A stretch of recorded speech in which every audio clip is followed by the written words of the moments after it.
Women-led businesses generate 30 to 40% of Kazakhstan's GDP across key sectors.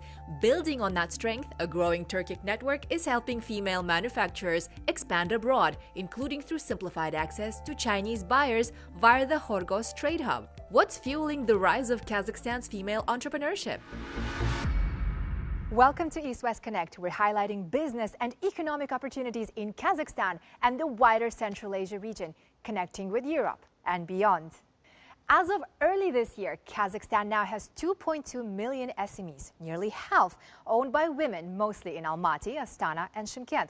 Women-led businesses mainly operate in services, retail, and education, with rising activity in agribusiness and creative industries. They offer everything from beauty and tailoring to children's centers, online learning, and creator-made products. To walk us through how Kazakhstan aims to grow the number of women-led enterprises, we're joined by Leyla Kulyanova, chairwoman of the Women's Entrepreneurship Committee at the Atamiken National Chamber of Entrepreneurship. Ms. Kulyanova, thanks for joining us. Здравствуйте. What support mechanisms have delivered the strongest results for women entrepreneurs, and what programs are being prepared to build on the progress? Одним из лучших инструментов, именно которые у нас есть, это, конечно же, программа ОМЭД, которая реализуется фондом по развитию предпринимательства «Дому». Это довольно-таки хорошее льготное кредитование, и за 2 года существования данной программы уже было аккредитовано более 17 тысяч женщин. В рамках комитетов по развитию женского предпринимательства в каждом городе нашей страны, в региональных палатах созданы межотраслевые советы, куда могут обращаться все женщины-предприниматели страны. То есть основная цель нашего комитета – это как раз-таки развитие женщин. What steps are being taken to include women from socially vulnerable groups into entrepreneurial activity? При Национальной палате предпринимателей есть тоже успешный проект в поддержку сельских женщин. Он называется «Одно село, один продукт». Там, допустим, очень вроде бы простой подход, но очень эффективный. Допустим, очень много женщин в селах, которые занимаются, там, допустим, шитьем или же сельским хозяйством своим домашним. Но у них не было возможности там, или навыков, или же знаний, чтобы открыть бизнес. И вот этот проект как раз-таки создан для того, чтобы помочь таким женщинам создать свой бренд, свою упаковку, выйти на внутренние рынки, показать себя. Этот проект уже несколько лет идет, и у него очень хорошие результаты. То есть мы видим, как уже такое очень большое сообщество этого проекта особ, и где они каждый раз встречаются на выставках, идет сопровождение, и эти женщины друг другу помогают, и уже есть им что выставлять. Вот какой-то такой классный продукт. Ms. Kulyanova, thank you for your insightful answers. Спасибо большое. One entrepreneur has managed to grow her company several times over, from a small to a mid-sized business. This is her story.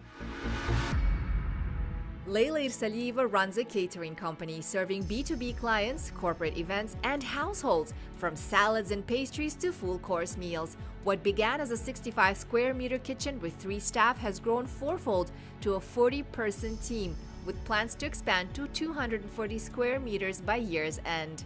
У нас берут школы, университеты, эколайф, где беременные женщины эко делают. И поэтому мы сейчас смотрим на то, чтобы разработать вообще более, знаете, под разный возраст, то есть детские сады, школы и университеты. She credits government support and the Joint Women in Business program with the European Bank for Reconstruction and Development for helping her conduct market research. The state-run Damu Fund also provided preferential loans to purchase essential equipment. Мы тоже выиграли грант, нас отобрали от БЦК банка совместно с EBRD. Сейчас мы заходим в новую программу, где стратегическое планирование на ближайшие 3 года. Относительно производства мы будем расписывать вместе с специалистами. Looking ahead, Leyla plans to close the production cycle by venturing into greenhouse farming, growing her own tomatoes, cucumbers, and leafy greens to meet the growing needs of her catering kitchen. Since 2007, the Damu Entrepreneurship Development Fund has provided about 7.6 billion euro in financial instruments to support women entrepreneurs, backing more than 110,000 projects, nearly 30% of all issued loans.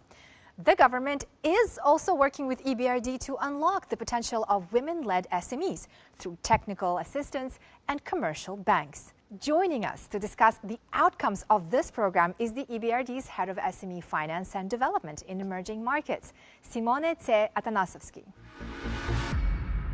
Mrs. Simone T. Atanasovsky, welcome. Thank you so much for the invitation.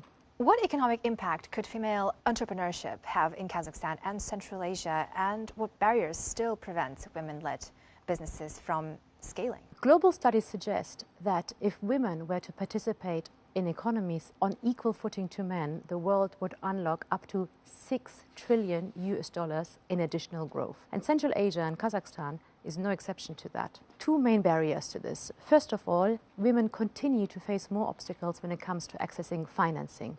That's due to collateral gaps, due to gender bias in lending, and also because financial products just aren't suitable for the specific needs and profiles of women.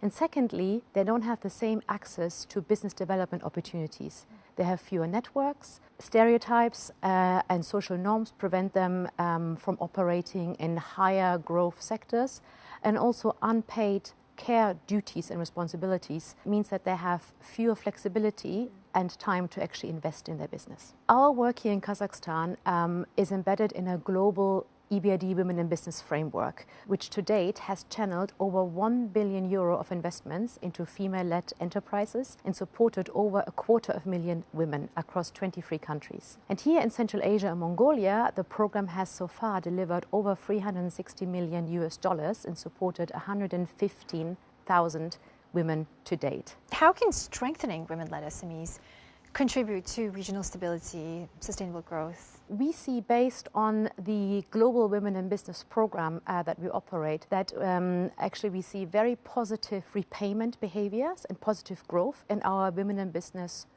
portfolio, and the non-performing loans are actually below the average SME lending rates. In addition, we see globally that companies that are led by or have more female ownership tend to have lower bankruptcy rates, are more responsible in taking risks, and are also a lot more crisis resilient. And beyond that, we know that women are more prone to invest into or reinvest into communities. They're more consciously aware of the environment, and overall, therefore, their contribution has a broader socioeconomic impact, including on sustainability. Mrs. Simone T. Atanasovsky, it was such a pleasure having you. Thank you so much for the invitation. Bye for now, and see you in the next episode of East West Connect.